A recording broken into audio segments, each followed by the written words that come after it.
دوستوں غزہ میں جو اس وقت صورتحال ہے یہ کسی سے چھپے نہیں ہے۔ سب سے بڑی بات یہ ہے کہ پاکستان کی فوج غزہ پہنچنے والی ہے، لیکن پاکستان کے وزیر اعظم نے ایک شرط رکھی ہے اور بار بار اسے اعلانیہ کہا ہے۔ پاکستانی فوجی صرف غزہ کے امن مشن کا حصہ ہوں گے، غزہ کے امن مشن میں وہ شامل ہوں گے، حماس کو غیر مسلح نہیں کریں گے۔ یہ بہت بڑی بات ہے جو ایک بار پھر سے شہباز شریف جو پاکستان کے وزیر اعظم ہیں انہوں نے اس بات کو دہرایا ہے۔ ایک رپورٹ کے مطابق پاکستان امریکہ سے اس بات کی یقین دہانی چاہتا ہے کہ واشنگٹن کی تجویز کردہ انٹرنیشنل اسٹیبلائزیشن فورس یعنی ISF انٹرنیشنل اسٹیبلائزیشن فورس اس کے حصے کے طور پر غزہ میں پاکستانی فوجوں کی تعیناتی سختی سے امن قائم کرنے کے لیے فرائض تک محدود ہوں گی، نہ کہ مزاحمتی جنگجوؤں کو غیر مسلح کرنے تک۔ یعنی پاکستان کا صاف اور واضح الفاظ میں کہنا ہے کہ پاکستان کی فوج جو غزہ میں تعینات ہوگی وہ کسی بھی صورت میں اس بات کے حق میں نہیں ہوگی یا اس کی کوشش میں نہیں ہوگی کہ حماس کو جو ہے غیر مسلح کر دیا جائے، بلکہ پاکستانی فوج کا صرف اپنا ایک کردار ہوگا اور وہ ہوگا وہاں امن قائم کرنا۔ ایک رائٹر کے حوالے سے بھی خبر آئی ہے، رائٹرز نے بدھ کو 3 حکومتی ذرائع کا حوالہ دیتے ہوئے یہ رپورٹ وزیر اعظم شہباز شریف سے منسوب کی ہے۔ جو سورسز سے جانکاری آ رہی ہے، ذرائع سے جانکاری ملی، اس کے مطابق وزیر اعظم نے واشنگٹن سے اس بات کو یقینی بنانے کی کوشش کی ہے کہ ملک کے فوجیوں کو غزہ کی مزاحمتی تحریک، حماس یا فلسطینی سرزمین میں مقیم کسی دوسرے مزاحمتی دھاڑے کو غیر مسلح یعنی ڈز آرم کرنا، اس کا کام سونپا نہ جائے۔ یہ رپورٹ ایسے وقت میں سامنے آئی ہے جب شریف یعنی کہ شہباز شریف جمعرات کو واشنگٹن میں امریکی صدر ڈونلڈ ٹرمپ کے نام نہاد بورڈ آف پیس کے افتتاحی رسمی اجلاس میں شرکت کی تیاری کر رہے ہیں۔ میٹنگ میں ٹرمپ سے غزہ کے لیے اپنے منصوبے کی مزید تفصیلات کہ ISF یعنی انٹرنیشنل اسٹیبلائزیشن فورس سے پردہ اٹھانے اور مینڈیٹ کا خاکہ پیش کرنے کی توقع ہے۔ تو بورڈ آف پیس کا باضابطہ طور پر آغاز ڈونلڈ ٹرمپ نے 22 جنوری 2026 کو سوئٹزرلینڈ کے شہر ڈیووس میں ایک دستخطی تقریب میں کیا۔ ٹرمپ نے اسے ایک اقدام کے طور پر بیان کیا ہے جس کا مقصد اکتوبر 2025 میں ان کے منصوبے کے ایک حصے کے طور پر نافذ ہونے والی جنگ بندی کے بعد غزہ میں استحکام اور تعمیر نو شامل ہے۔ اس بورڈ کی سربراہی ڈونلڈ ٹرمپ کرتے ہیں اور اس میں امریکی وزیر خارجہ مارکو روبیو، ٹرمپ کے خصوصی ایلچی سٹیو کاف،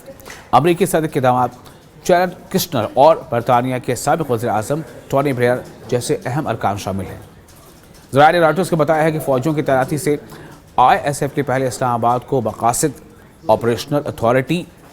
اور چین آف کمانڈ کے بارے میں وضاحت کی ضرورت ہے۔ تو پاکستان اس بات کو کلیئر کٹ کرنا چاہتا ہے کہ پاکستانی فوج جب غزہ پہنچے گی تو وہ صرف اور صرف اس کے قیام امن میں اپنا حصہ دے گی، نہ کہ حماس یا دوسری ایسی تنظیمیں جو مزاحمتی تنظیمیں ہیں ان کو غیر مسلح کرنے میں اپنا کردار ادا کرے گی۔ بالکل نہیں، یہ شہباز شریف کلیئر کرنا چاہتے ہیں۔ اب ظاہر سی بات ہے کہ اگر پاکستان یہ سٹینڈ لے رہا ہے تو اب اس کے ساتھ پاکستان کے ساتھ اور بھی جتنے بھی دوسرے مسلم ممالک سے یا عرب ممالک سے اگر وہاں کی فوجیں بھی غزہ میں جاتی ہیں تو ان کا بھی جو رویہ ہے، ان کا بھی طرز عمل ہے، اس پر کافی اس سٹینڈ سے پاکستان کے اس موقف سے اثر پڑ سکتا ہے۔ اور حماس سے بھی واضح کیا ہے کہ جب تک انہیں اطمینان نہیں ہو جائے گا پیس کا یا امن کا، وہ اپنے اسلحہ کو ترک نہیں کریں گے۔ واشنگٹن کے دورے کے دوران شریف کسی بھی تعیناتی کا فیصلہ کرنے سے پہلے ان پہلوؤں کے تفصیلی تفہیم حاصل کرنے کا ارادہ رکھتے ہیں۔ کون؟ شہباز شریف۔ شہباز شریف اس بات کو کلیئر کرنا چاہتے ہیں۔ شریف کے قریبی ساتھی کے ایک ذریعے سے بات سامنے آئی ہے کہ انہوں نے کہا کہ ہم فوج بھیجنے کے لیے تیار ہیں۔ میں یہ واضح کر دوں کہ ہمارے فوجی صرف غزہ میں امن مشن کا حصہ ہو سکتے ہیں۔ اور اس پہ یہ بات مزید سامنے آئی ہے کہ ہم حماس کو غیر مسلح کرنے جیسے کسی دوسرے کردار کا حصہ نہیں بنیں گے۔ یہ سوال سے باہر ہی ہے۔ ہم ابتدائی طور پر کسی بھی وقت 2000 فوجی بھیج سکتے ہیں، لیکن ہمیں یہ جاننے کی ضرورت ہے کہ وہ کیا کردار ادا کرنے جا رہے ہیں، اس ذریعے سے مزید کہا گیا ہے۔ حالانکہ جو اس کے بارے میں اور رپورٹس آئی تھی اس کے مطابق جو پاکستانی فوجی جو غزہ میں تعینات ہو سکتے ہیں ان کی تعداد ابتدائی طور پر 2000 ہے، لیکن آگے اس کی تعداد بڑھ کر 8000 یا 10000 تک بھی ہو سکتی ہے۔ اب ذرائع نے اشارہ یہ دیا ہے کہ شریف ان خدشات پہ بات کرنے کے لیے ڈونلڈ ٹرمپ کے ساتھ ملاقات کر سکتے ہیں، جبکہ پاکستان نے بورڈ آف پیس کے قیام کی حمایت کی ہے، اس لیے کسی بھی ایسے مینڈیٹ کے بارے میں تحفظات کا اظہار کیا ہے جس کے لیے فلسطینی مزاحمت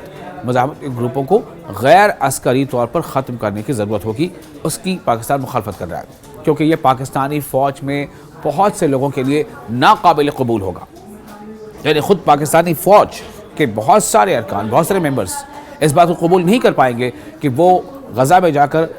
غزہ کی عوام کے لیے جو مزاحمتی تنظیمیں ہیں ان سے جو ہے ہتھیار چھین لیے جانے یا ترک کیے جانے کے لیے وہ اس کے حصہ دار بنے۔